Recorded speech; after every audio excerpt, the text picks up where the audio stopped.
Bueno, pues tengo el honor de presentar a mi querida compañera Lili.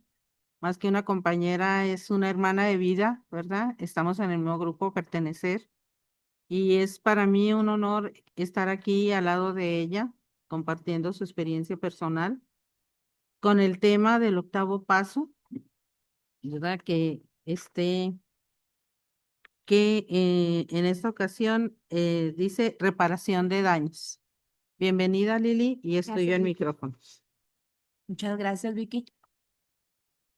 También para mí es un honor estar aquí. Muchas gracias a los organizadores por invitarnos y un honor estar aquí con Vicky sentada, mi compañera de vida, mi compañera de mi oreja.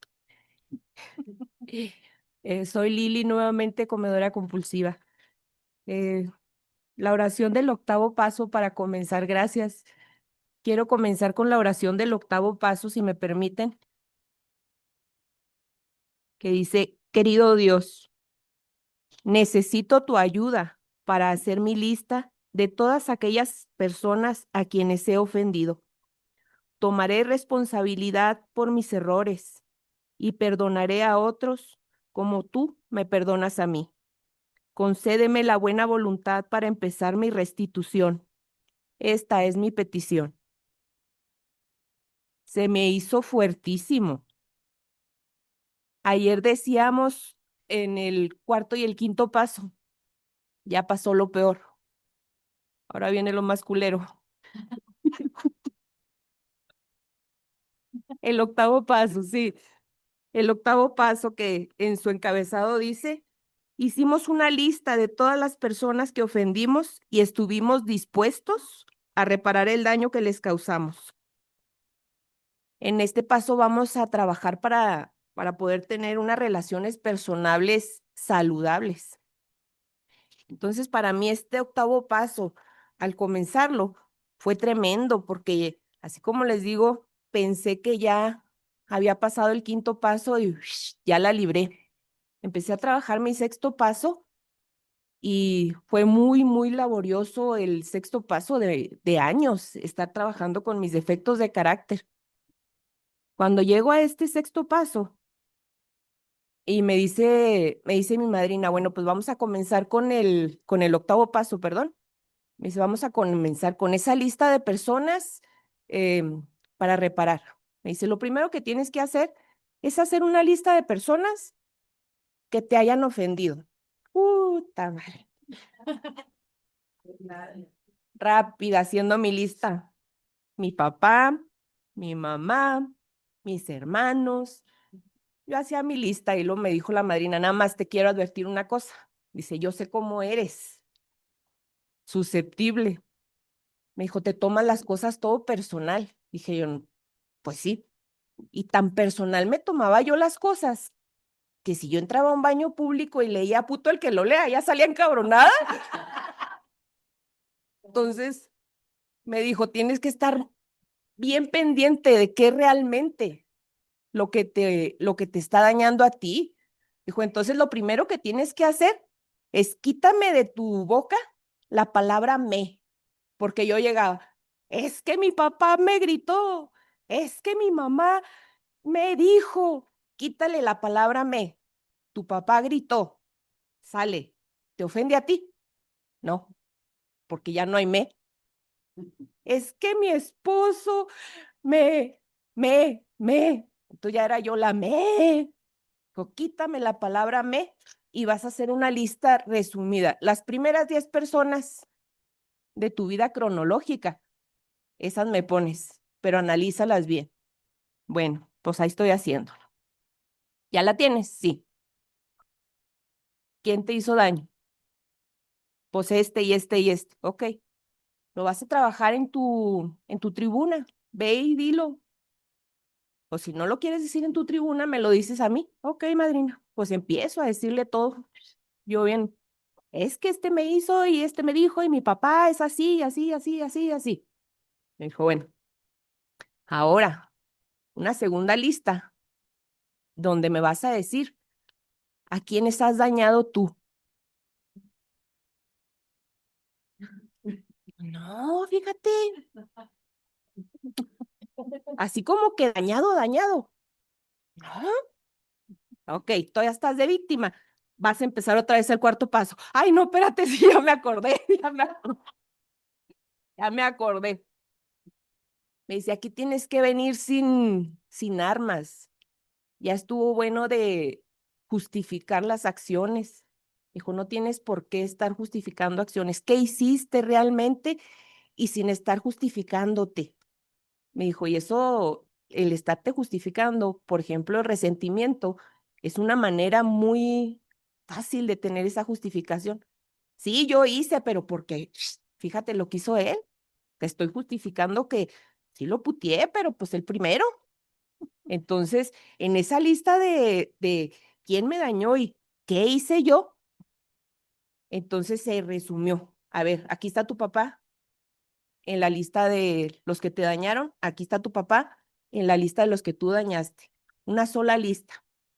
Y pues iban siendo los mismos, iban emparejando unas y otras. Decía yo, bueno, pero ¿qué caso tiene que yo repare? Como para qué le voy a decir a mi papá, para qué voy a reparar con mi papá, pues sí, yo te madrié, tú me madriaste, cada quien paga su choque, estamos tablas. Dijo, vamos a trabajar realmente con honestidad. Dijo, así es que échele. El trabajar con mi papá fue dificilísimo porque yo era muy renuente a tenerle que pedir perdón a alguien que me había lastimado. Como, ¿por qué le voy a regalar yo ese perdón a él? Como, ¿por qué? Me dijo, ok, me cuesta muchísimo soltar ese resentimiento. Le dije a mi madrina, es que no puedo, lo traigo machín. Me dijo mi madrina, es que te tienes que dar cuenta qué tan dañada estás física, espiritualmente, dice, y qué tan aferrada estás a esos daños. No los quieres soltar y está pagando tu cuerpo. Dije, ah, caray, mi cuerpo, ¿cómo por qué? Me dijo, pues según tu historial que tienes, ya casi estás vacía por dentro. Que ya te quitaron la vesícula, el apéndice, ya no tienes matriz, no tienes ovarios, tienes las rodillas jodidas, tienes la espalda chueca, tienes los ojos mal, ya estás toda madreada. Lo que no habla tu boca, el cuerpo lo está diciendo. Dije, uy, cale. Entonces, a soltar esos resentimientos, me dijo, en un cuarto paso sí los liberaste y gritaste y mentaste madres, pero ahí los traes cargando. Pues hay que trabajar con tu papá esos resentimientos. Dije, órale, pues, ¿cómo? Ve, investígame y si le puedes preguntar a él mejor, ¿cómo fue su vida? Ah, chingado, ¿tú crees que me va a decir? Pues tú ve, como quiera. Pues ahí voy. Y ahí con mi papá. Yo ni siquiera le hablaba en ese entonces así como que para tener una conversación de ese vuelo, jamás, jamás. Y, y llegaba y, oiga, papá, ¿y cómo fue su papá? Y lo, ¿cómo fue de qué? Ah, la mal. Entonces hubo una resistencia tremenda. Mi papá estaba en la enfermedad del alcoholismo pues, activo al 1000. Entonces me tuve que ir con la tía, con la que nadie quería porque era bien chismosa. A mí me sirvió. Entonces, oiga, tía, ¿cómo fue la vida de tu papá? Uy, mi hija, no, hombre, ¿tienes tiempo? Sí, pues, y me empieza a platicar, para tu papá fue muy difícil, fíjate, cuando tu papá nació, mi mamá acababa de perder a unos gemelos, dice, porque vivíamos en la sierra de Chihuahua y había unas nevadas tremendas, dice, y esos dos niños nacieron y se enfermaron de neumonía. Dijo, y se pusieron tan graves que les dijeron, llévenselos a Chihuahua. Se subió, dice mi mamá, con los dos niños al tren y se le murieron en el camino. Dijo, y estaba embarazada de tu papá. Dijo, entonces nació tu papá y mi mamá, dice, pues lloraba mucho y decía, no, si esto se siente que se mueran, yo ya no quiero ningún hijo, pero se lo decía a tu papá. Dice, entonces dice, después de que nace tu papá, ella decía que no quería ningún hijo, pero tuvo otros 11. Dijo, entonces, tu papá como que vivió mucho el luto de mi mamá, dice. Entonces, como que estaba así siempre en un ladito, entonces ni siquiera se había recuperado mi abuela. Mi mamá dice, cuando nace el otro, nace el otro, nace el otro, nace el otro. Entonces, dice, mi carnal tuvo que empezar a trabajar para ayudarnos a todos. Entonces él, pues no pudo tener primaria. Digo, oiga, no pudo tener primaria. Mi papá fue gerente de unas tiendas muy grandes de Chihuahua, del súper. Él fue gerente. Sí, mija, pero no tuvo estudios. Oh, caramba. Dijo nada más que, pues cuando tu papá tenía 20, tu mamá 15, andaban como de noviecillos. Entonces, en la fiesta de los 15 años de tu mamá, tu papá fue el chambelán y tu abuelita dijo, ah, ¿con qué traes novio? Aquí en esta casa no hay putas, se casan. ¿Cierto o no, comadre? Y la otra dijo, sí, comadre. Y los casaron. Dijo, entonces, casaron a tu mamá de 15 con este de 20 que, pues nomás baila el vals, ¿qué onda? Dijo, entonces, estaba medio amargado tu papá. Dije yo, hijo, medio amargado, no manches. Agarró el alcoholismo como desde, dice, agarró el alcohol como desde los 17 más o menos. Sí, más o menos, dice, pero pues ahí más o menos la lleva. Dije, ¿la lleva qué? Pues si yo fui la que viví el alcoholismo tan tremendo, pero el poder entender, poder escuchar toda esa historia de mi papá y todo lo que siguió, porque fue una plática de me sobró café, présteme otro pan, me sobró pan, écheme más café y era doloroso escuchar la historia de ese niño. Y sobre todo mi madrina me encargó mucho, que me decía, cuando estés escuchando la historia de tu papá, ponte poquito en su lugar.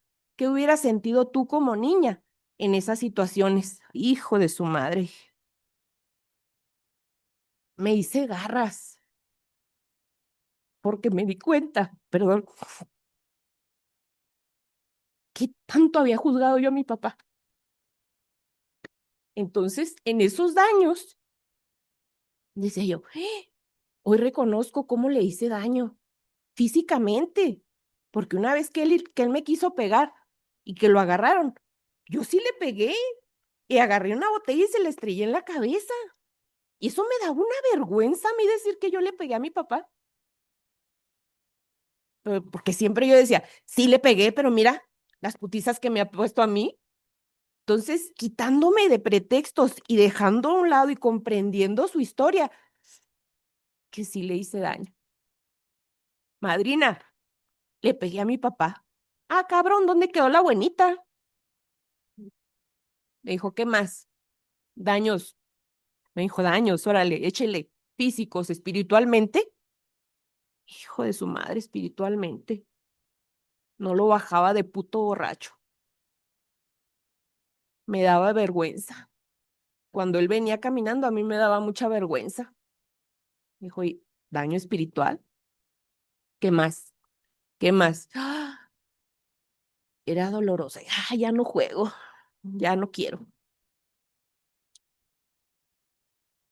Realmente el poder hacer este ejercicio con mi madrina me pudo llevar a una comprensión de lo que era mi padre, a un entendimiento y liberarme de ese resentimiento y llegar a decir, hijo de su mecha, ¿qué le tengo que perdonar a este hombre? Yo que lo juzgaba como el peor de los papás, el todo. Si yo hubiera estado en las condiciones en las que él vivió, en las que él nació, en las que él estaba, yo no sé qué hubiera hecho si con lo que yo tuve fui un pinche desmadre, hice tanto daño. Ahora en esas condiciones, no, hombre, eso me sirvió a mí como para empezar a tratar a mi papá de una manera diferente. Entonces me dijo, ok, ya te estás preparando mentalmente para hacer tu reparación. Hijo, nomás de pensar que yo tuviera que ir a decirle a mi papá, papá, perdóneme. Ah, se me enchinaba el cuero hasta donde no me daba el sol. Ambientalmente también me tenía que preparar, me dijo mi madrina. Me dijo, porque tienes que hacer una reparación tan sincera y tan honesta que no puedes llegar y decirle, buenos días, ganó el América, perdóneme, bye. Pues, tienes que buscar un momento en el que él esté consciente y en el que tú estás tan consciente de hacer esa reparación. Hijo de su, estar pensando, pues, ¿cómo le voy a decir? ¿Cómo le voy a decir? Ya mi mamá había muerto en ese entonces que estaba trabajando yo con mi papá. Y los primeros años que mi mamá murió, los primeros 5 años, mi mamá me dejó esa herencia. Me decía mi mamá, mi hija, te encargo mucho a tu papá. O sea, lo odiaba tanto, pero me lo encargó. Entonces decía yo, no, mamá, déjenme tierras, joyas, casas, pero ¿por qué me está encargando eso? Y ella sabía perfectamente que si no me lo dejaba, yo no iba a poder hacer todo esto. Entonces, 5 años diariamente fui yo con mi papá y le daba de comer, le planchaba, le lavaba y todo, y luego ya me iba a mi casa, atendía a mis hijos y todo. Pero los primeros años era como estar en una revancha con él. Ahí le traje la comida, ahí le dejé sus camisas, o sea, haciéndolo a huevo. Ya después de que hice este trabajo, hijo de su, qué diferente el llegar y decirle, ¿qué se le antoja, papá? Y luego mi papá, ¿qué se me antoja de qué? Pues de comer. ¿Qué le gusta comer? ¿Por qué? Pues porque le voy a hacer de comer, papá. Quiero saber qué le gusta a usted comer. Y lo, pues unas entomatadas. Órale. De sus entomatadas, yo no sabía que a él le gustaban las entomatadas. Papá, voy a comprar unas camisas. Aquí hay en quién sabe dónde, qué color le gusta. ¿De qué? De las camisas, papá. Él usaba guayaberas por la panzota. No le quedaba de otra. Hay guayaberas bien suaves y que quién sabe qué, de su talla, qué. Pues me gusta el color azul. Árale, a mi papá le gusta el color azul. Y me di cuenta que ni siquiera conocía yo a mi padre porque no le di la oportunidad de conocerlo. Lo juzgué tanto como su segunda esposita, que desde que yo nací, yo cuidaba la parte de mi mamá, cuidando lo que no anduviera de putarraco porque mi mamá estaba bien pendiente de eso.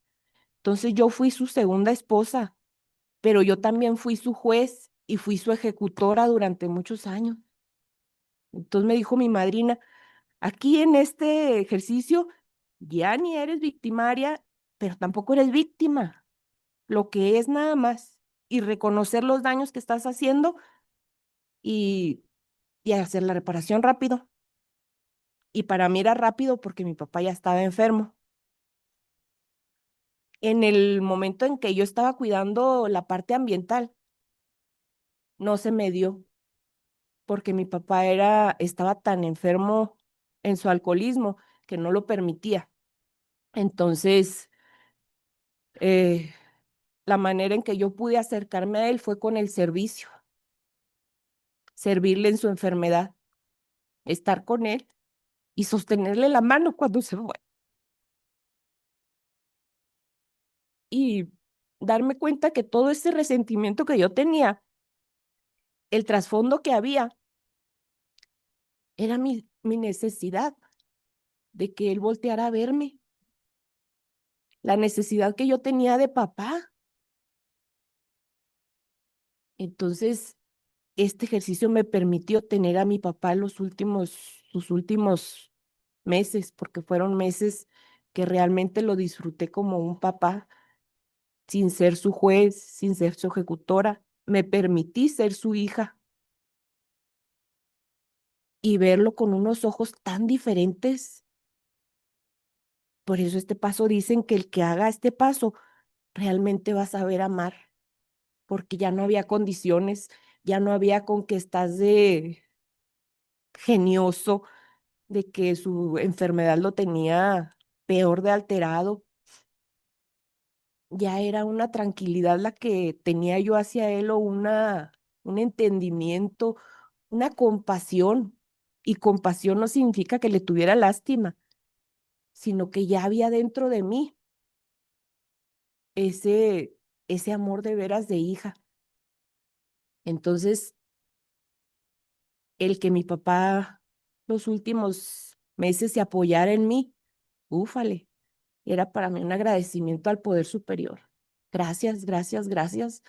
No me quejé tanto tiempo y desperdicié mucho tiempo. Entonces ese fue mi trabajo con mi padre. La segunda de la lista, mi madre. ¡Ay! Decía yo. Ahí había unas lealtades muy raras con mi mamá porque en mi cabeza no coincidía. Porque la madre es sagrada, porque la madre está en un pedestal. Yo no podía pensar que mi mamá tuviera tales errores o algo. Tuve que analizar muy bien porque siempre era el culpable, siempre era mi papá por mi papá, estaba así por mi mamá, porque digo, mi mamá estaba tan deprimida por mi papá, mi mamá estaba muy mal por mi papá, entonces todo era empezar a analizar lo que le tocaba a ella, pues su madre, empezar a ver que pues no era nada más mamá, que era mujer, y analizar su vida. Ahí fue más sencillo porque ya conocía yo una parte. Cuando ella estaba enferma, que ya tuvo el cáncer, que les digo que se murió de resentimiento y eso fue cáncer, a mí me tocó llevarla y traerla a sus citas médicas. Entonces, esos 2 años que yo pude andar con ella, la empecé a conocer, empecé a platicar con ella porque en una de las consultas que la van a revisar se quita la bata y yo le veía cicatrices en la espalda. ¿Y eso qué, mamá? ¿Dónde se lo hizo o qué? Anda, mija, pues tu abuelita que nos daba con la cuarta del caballo cuando nos portábamos mal. Ah, canijo. Y platicar con mis tías también me sirvió mucho después de que mi mamá murió. Y me decía una de mis tías, híjole, mija, pues fíjate, tu abuela en aquellos años, sus métodos anticonceptivos era, tienes uno y el siguiente te tomas un té para no tenerlo, y luego tienes otro. Dice, porque las tarahumaras así lo hacían, entonces tu abuela se tomaba un té, ¡pum! El chavalo para afuera, y luego el siguiente, y luego el otro no, y así. Dice, porque siempre se mantenían embarazadas. Y luego la promiscua es uno, dije yo. Entonces, dice, cuando estaba embarazada de tu mamá, a tu mamá le tocaba que para afuera. Dijo, pero se aferró tu mamá y se quedó. Entonces nació tu mamá. Dice, y pesaba 1,5 kilos. Y en aquellos tiempos, pues no había incubadoras, o al menos a la mano de ellas, ¿no? Dice, entonces a tu mamá le echaron en una caja de zapatos y la pusieron ahí junto a la chimenea. Entonces dijo una, oye, hay que bautizarla antes de que se muera. Ponle Enedina, al cabo se va a morir. Y le pusieron Enedina, nombre que mi mamá odiaba. Ahorita no se me hacía a mí tan feo, pero antes se me hacía muy feo porque mi mamá lo odiaba. Pero no se murió. Entonces esa fue su culpa no haberse muerto. Y de ahí la agarró mi abuela cañón. Entonces mi mamá se hizo cargo de sus hermanos y mi mamá me platicaban que se levantaba a 5 de la mañana cuando tenía 10 años a moler el maíz, a hacer las tortillas y todo, porque mi abuelita pues estaba embarazada y estaba pariendo al siguiente o siempre estaba enferma, cosas así. Entonces, ver esa carencia en mi mamá me dio una vergüenza por haberle exigido tanto. Entonces me dijeron, daños, puta madre. En la lista yo había puesto que ella no me había abrazado, no me había besado, no festejaba mis cumpleaños, que no me había puesto atención. Un listón, pero bueno, porque pues para dramática soy yo. Y al momento que me dijeron daños, hijo de su madre, fue una lista tremenda. Dije, ¿qué daño no le haría yo a mi madre?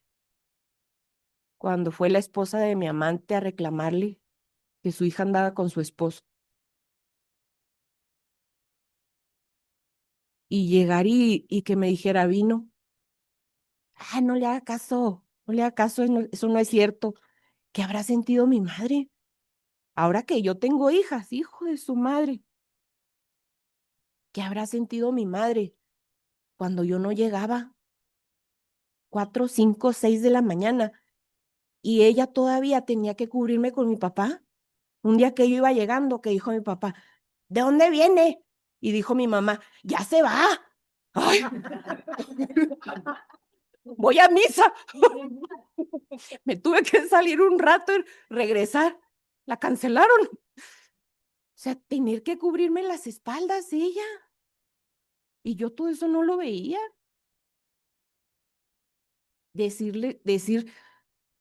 Tener que pedirle perdón a mi madre. Ese fue un perdón bien diferente y tener que asesorarme mucho con mi madrina, mucho, mucho, porque decía, son perdones bien diferentes, Lili. Tu papá está vivo, tu mamá ya no.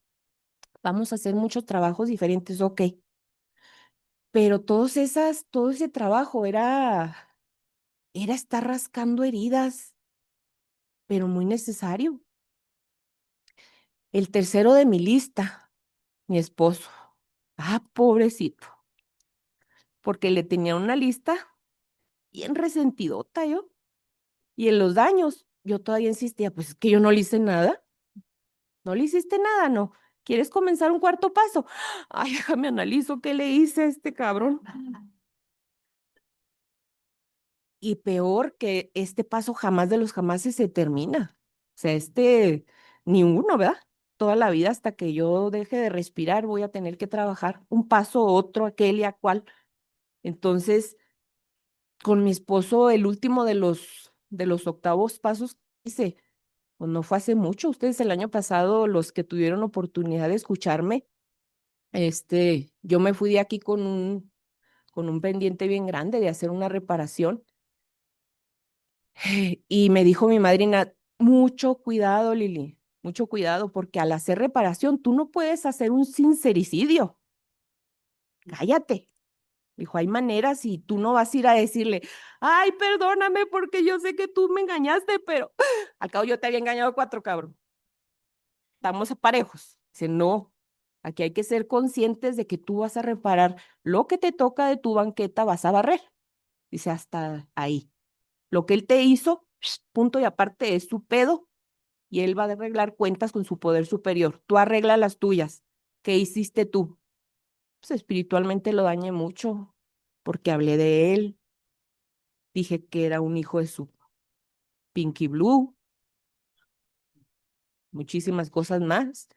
Em, lo sobajé, lo hice sentir mierda porque lo juzgué, me senté en el lugar de Dios y le dije, así es que hiciste eso, sí. ¿Cómo te atreves a mirarme a los ojos después de lo que hiciste? Me quité mis anillos y se los aventé. Y ya después que le dije, no, pues ahí los dejé en mi casa, ¿verdad? Cuando él preguntó, ¿qué significa esto? México está peligroso. Y ahora que salí, que vine al Congreso, que ya venía lista, me dijo, oye, no te vas a quitar los anillos, está peligroso México. Gracias por recordármelo. No traigo anillos, nomás por eso, por hocicona el año pasado. Dije, bueno, pero esa reparación que fue tan reciente me confirma a mí que el programa es una y otra vez reconocerme a mí lo defectuosa que soy, ir a decirle a mi madrina, oye, ya la volví a cajetear.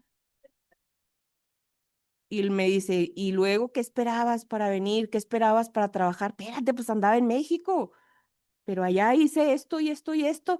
Y hoy vengo a decirte, pues, ¿qué hago?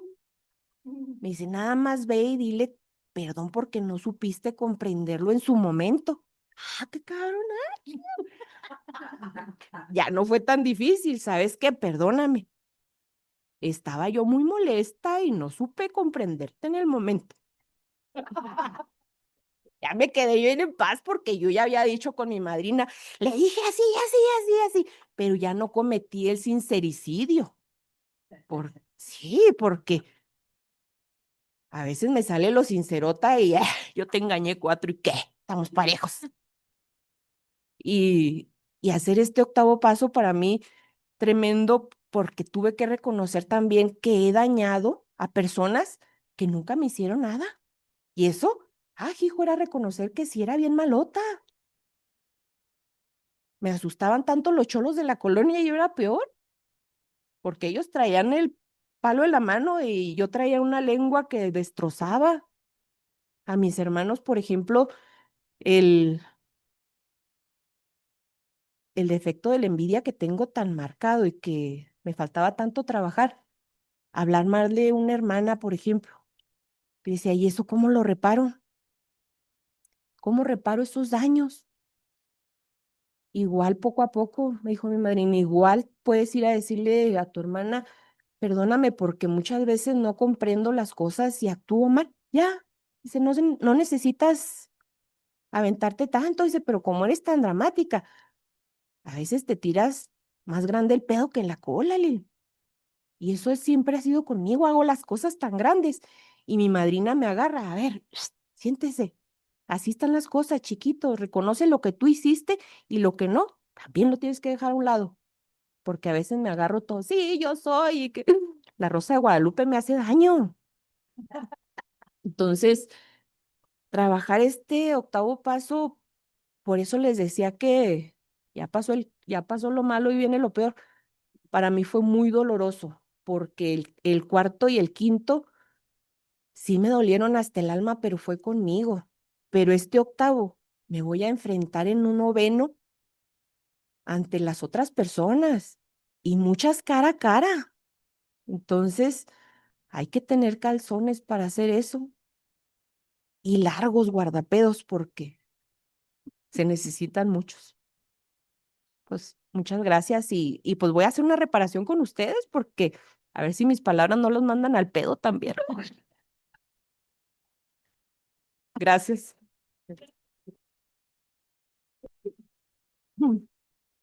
Bueno, muchas gracias, Lili, por lo que nos compartes. Yo creo que a todos nos llegó al alma, ¿verdad? Y a esa introspección que tenemos que hacer acerca de este octavo paso. Y pues pasamos a preguntas tanto aquí como en la sala, ¿verdad? Nada más tenemos 10 minutos por el tiempo, muchachos, vamos retrasados. Sí, entonces, así rapidito, vamos a ver, adelante. Hola compañera, soy Pilar, soy comedora compulsiva y adicta. Eh, Mi pregunta es, yo tuve toda la vida una relación súper tóxica con mi abuela, pero un año antes de que falleciera tuve como la oportunidad, sin que yo la pidiera, de hacer servicio con ella, de poder compartir con ella. Y yo siento que eso sanó nuestra relación. O sea, siento que ese fue un octavo, un noveno y octavo sin pedirlo, ¿no? O sea, como que tuve esa oportunidad de estar con ella, servirle en ese último año, pero siempre he cargado con la culpa. O sea, aunque me dicen, no, no fue tu culpa, ya escribí todo. O sea, cuando se tenía que vacunar del COVID, yo fui la que la llevó y todo, y pasó por ella, y y fue lo que o sea, la vacuna le causó trombosis. ¿No? Entonces, ¿cómo tú has trabajado esa parte de la culpa y la reparación? Porque digo, o sea, yo sigo pensando, es que si yo, ¿qué tal que si no hubiera pasado por ella y yo por llevarla y me enojé con todos porque no la llevaban y yo la llevé y fue lo que causó su muerte y o sea, como que siento que no he pasado esa parte, ¿no? Sí. Gracias, Philip. Fíjate que en una de las partes de reparación, mi madrina me frenó con mis hijos porque traía culpa. Me dijo, una reparación con culpa no te va a servir de nada. Me dijo, tienes que ser una reparación con mucha conciencia de que lo que tú hiciste dañó a la otra persona. En tu caso, lo que tú hiciste, lo hiciste por amor, porque tú estabas protegiendo a tu abuela. No lo hiciste porque que le pongan la vacuna y que se enferme y esto, no. Fue un acto de amor tuyo. No estaba en tus manos todo lo que se iba a desencadenar. Yo creo que esto del COVID para nosotros fue sorpresa en todas las secuelas que nos dejó a todos. Entonces, pero todo lo hicimos con un afán de estar bien por ese miedo y ese temor que teníamos de irnos o de perder al ser querido, porque yo también llevé a mis hijos que decían, yo no me voy a vacunar, mamá, que no escuchas todo lo que dicen. a huevo, porque yo tengo mucho miedo de perderte, pero yo lo hice con todo el amor del mundo. Y cuando ya vacuné a mi hijo, que me dijeron, los que tienen asma tienen muchas secuelas. Hijo de su madre. Madrina, ¿qué hago? ¿Qué hago? Me dijo, tienes que reconocer que tienes culpa. Reconoce que lo hiciste por amor. Dijo, y no hay nada que reparar. Dijo, no tienes por qué reparar con tu hijo nada, porque tú hiciste una acción de amor, no una acción de daño. A ti, pues, gracias. Adelante. Claro. Bueno, soy Maite, comedora compulsiva con una conducta bulímica.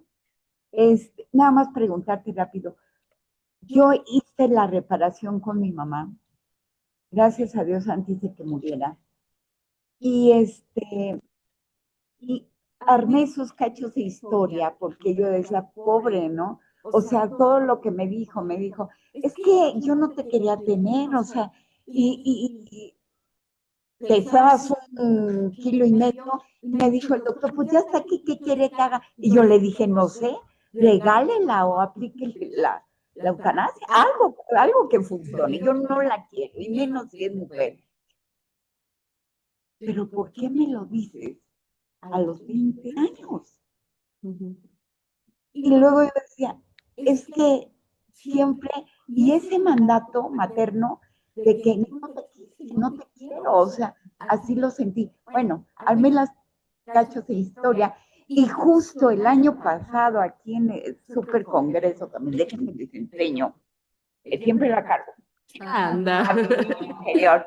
O sea, siempre la cargo porque aquí me dijeron, ¿sabes qué? Rescata a tu niña interior, a lo mejor no fue la mejor niña, no fue la mejor todo, rescátala. Hice esa reparación, pero al final, bueno, no al final, ya se fue todo, pero de repente llega mi hermana y dice, ¿te acuerdas? Mi mamá nos dio un crédito de oro con mi nombre, con todo, y a mi hermano también, y yo, y no, yo no me acordaba de ese detalle, ¿no? O sea, y sale así, brinca el resentimiento, dije, no mames, o sea, ya está muerta, ya qué pedo, ¿no?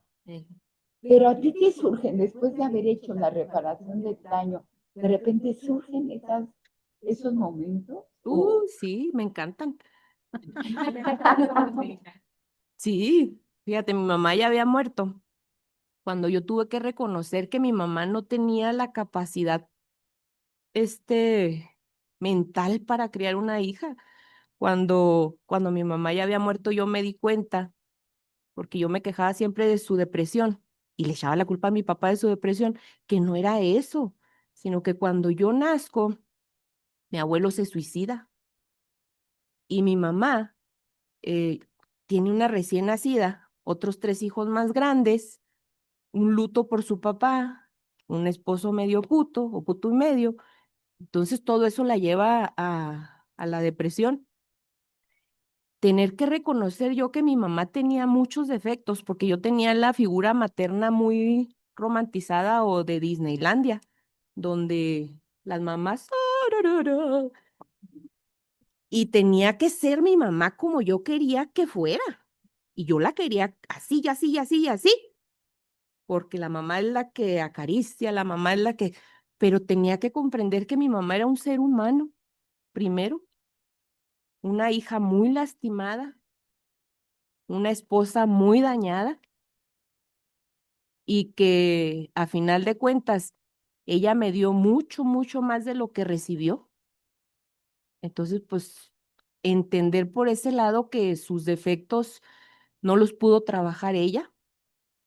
Y cada vez que me resurgen así nuevas cosas y decir, y entiendo, pues mi mamá tenía este defecto o mi mamá me hizo de menos muchísimo, aún y en su enfermedad, que les digo que yo la cuidaba y todo. A mí me daba mucho coraje cuando yo la cuidaba toda la semana y luego una hermana que venía nada más el fin de semana, ya se convertía en la heroína de la situación.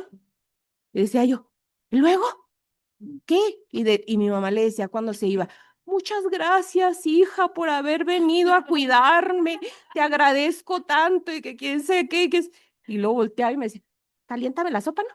Ay, decía yo, y luego me toca, ¿a mí cuándo? Y nunca recibí, ¿verdad? Pero entendía yo nuevamente la comprensión de su historia y el entendimiento y no había nada que perdonar porque revisando nuevamente decía, no, pues está la balanza bien dispareja entre lo que le dieron y lo que me dio y, y los daños míos. Entonces, ya después que pude entender, jamás de los jamases volví a reclamar nada porque me decía mi madrina, antes de que tú empieces a reclamar o empieces a querer juzgar, voltea y ve tu colota. Entonces, pues era larguísima. Entonces me dijo, tú sabes si quieres sentarte otra vez en la silla del juez. Dijo, y con la vara que midas, serás medida. ¡Ah! Me da mucho miedo. Y así es como he podido comprender cada una de las cosas que van saliendo, porque siguen saliendo recuerdos. Eh, no me podría acordar de mi teléfono, pero sí me acuerdo de todos los eventos malos y fechas y todo. Tengo un archivo bien detallado de todos mis daños. Bueno, espero haberte podido ayudar. Compañeros de sala, ¿tienen alguna pregunta para Lili, por favor? A ver, Eva, por favor. Muchas gracias. Un abrazo, Vicky. Un abrazo, Lili. Qué gusto escuchar Te extraño. este compartimiento. Un abrazo para todas allá en la sala. Tenemos una pregunta en el chat. Dice, muchas gracias por tu compartimiento, compañera Liliana. Soy nuevo en CCA. La pregunta es, ¿cómo se pueden hacer reparaciones de daños con las personas que ya pasaron a mejor vida o que no están presentes? Hasta aquí la pregunta. Adelante. Ay, muchas gracias. ¿Cómo hacer reparación de daños con las personas que ya no están? Ese sí es el noveno paso, pero en este paso yo me preparo mucho en reconocer qué daños le había hecho yo a mi madre y fue un trabajo muy espiritual, fue un trabajo en el que podría sacar yo todo lo que dolía de mi corazón y desgraciadamente me tocó ir a leer una carta en una tumba, pero más que leer una carta en una tumba, me dijo mi madrina, y si quieres reparar realmente con tu mamá, en tu grupo van a llegar muchas mamás. Va a llegar mucha mamá que necesita un abrazo de su hija. Entonces, en el servicio puedes reparar muchísimo. Créanme que cuando se ofrece que llega una persona y que puedo ayudarle, y que puedo ayudarle hasta con un abrazo, a veces hasta sentarme y escucharla, ahí puedo ver en la mano de mi poder superior donde me da la oportunidad de reparar eso poquito con mi madre. Gracias. Adelante, Eva. Gracias, gracias, un abrazo. Son todas las preguntas de este lado. Muchas gracias, compañeras. Muchas gracias. Yo creo que por el tiempo, que hay de adelante. Bueno, gracias, gracias.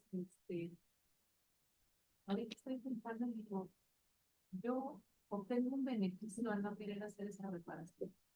Al querer seguir estando resentida, ¿qué beneficio tengo? Porque digo, si no lo quiero hacer es porque algo, me sigo agarrando de eso para no trabajar en mi persona. ¿Qué pasa ahí? ¿Por qué sigo aferrada a ese resentimiento y no quiero hacer una reparación? Cuando yo tenía ese resentimiento que no lo quería soltar, era porque yo no sabía vivir de otra manera. La relación con mi papá de todos los años fue así, de odio tremendo. Entonces, para mí era algo completamente desconocido. De hecho, cuando se fue el resentimiento, yo me sentía tan rara que le decía a mi madre, ¿pero qué es esto? ¿Qué es esto? Dijo, es paz. Pues desconocido para ti, nunca lo has sentido, pero era el miedo